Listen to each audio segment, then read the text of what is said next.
Assalamualaikum warahmatullahi wabarakatuh. Perkenalkan, nama saya Putri Nuraziza dari kelas 10 AKL 2, dan di sini saya akan menceritakan tentang biodata atau biografi dari Syekh Ali Jaber.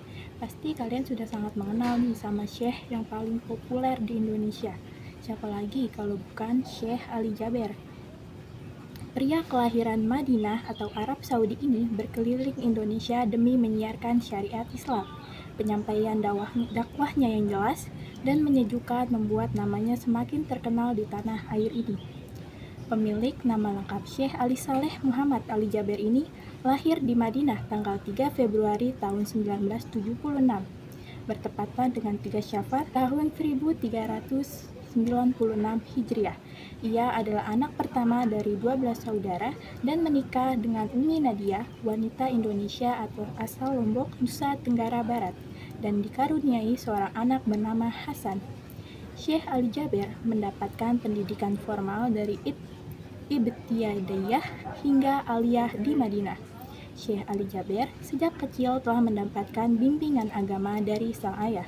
Ayahnya adalah seorang penceramah agama yang mengharapkan Syekh Ali Jaber sebagai anak pertamanya bisa menjadi seperti dirinya. Syekh Ali Jaber sejak kecil mulai belajar membaca Al-Quran. Ia merasa punya tanggung jawab dan beban atas keinginan ayahnya. Apalagi dia anak pertama yang diharapkan untuk meneruskan perjuangan ayahnya. Oleh karena itu, dalam perjalanan hidupnya, Syekh Ali Jaber menyadari akan kebutuhan sendiri untuk menghafal Al-Quran. Tak heran, pada usia anak-anak, tepatnya usia 10 tahun, Syekh Ali Jaber sudah menghafal 30 juz Al-Quran.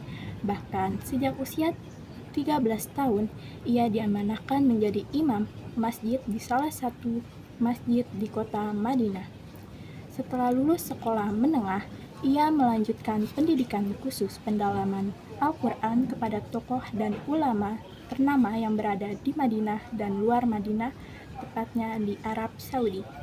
Ia juga rutin mengajar dan berdakwah, khususnya di tempat tinggalnya, yakni masjid tempat ayahnya menyiarkan syariat Islam dan ilmu Al-Quran.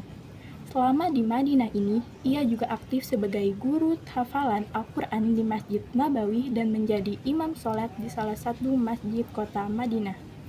Pada tahun 2008, kala usia dia 32 tahun, Syekh Ali Jaber terbang ke Indonesia. Ia menuju ke Lombok, Nusa Tenggara Barat, yang merupakan tempat tinggal istrinya. Di sini ia menjadi guru tahfiz hafalan Quran, imam sholat, dan khatib di Masjid Agung Al-Muttaqin Cangkranegara Lombok, Nusa Tenggara Barat. Ketulusannya dalam berdakwah, ia mendapat penghargaan dari Presiden Susilo Bambang Yudhoyono. Pada tahun 2011, ia menjadi warga negara Republik Indonesia. Sejak itu, ia rutin mengisi acara Damai Indonesiaku di TV One dan menjadi juri Hafiz Indonesia di RCTI. Untuk menyiarkan Islam lebih efektif dan melahirkan para penghafal Al-Quran di Indonesia, seperti ditulis dalam situsnya, ia mendirikan Yayasan Syekh Ali Jaber berkantor di Jatinegara, Jakarta, dan ia sendiri tinggal di Pondok Bambu, Jakarta Timur. Karir Syekh Ali Jaber terus mengalir. Dia mulai tampil di berbagai program televisi, bahkan ia juga pernah menjadi aktor dalam film Surga Menanti pada tahun 2016. Kemudian, pada saat ia sedang berceramah pada hari Minggu, tepatnya pada tanggal 13 September tahun 2020, terjadi penusukan yang terjadi pada dirinya. Saat acara baru berlangsung selama 15 menit atau sekitar pukul 17.15 waktu Indonesia bagian Barat, tiba-tiba ada orang tak kenal menghampiri Syekh Ali Jaber. Tusukan dihujamkan dengan keras dan mengenai bahu kanannya. Saking kerasnya, pisau dapur yang digunakan itu sampai patah. Syekh Ali Jaber pun segera dilarikan pada para jamaah ke pusat kesehatan terdekat untuk mendapatkan pertolongan pertama. Dan setelah itu kondisi kesehatan Syekh Ali Jaber sudah stabil dan dinyatakan sudah sehat kembali, bahkan sudah bisa beraktivitas seperti biasa. Beberapa bulan kemudian, Syekh Ali Jaber meninggal dunia pada hari Kamis, tepatnya tanggal 14 Januari tahun 2021. pukul 9 waktu Indonesia bagian Barat di Rumah Sakit Jasri, Jakarta. Ketua Yayasan Syekh Ali Jaber yaitu Habib Abdurrahman telah membenarkan tentang adanya hal tersebut. Syekh Ali Jaber meninggal dunia sudah dalam keadaan negatif COVID-19. Oleh karena itu, proses pemakaman akan dilangsungkan tanpa menggunakan protokol kesehatan COVID-19.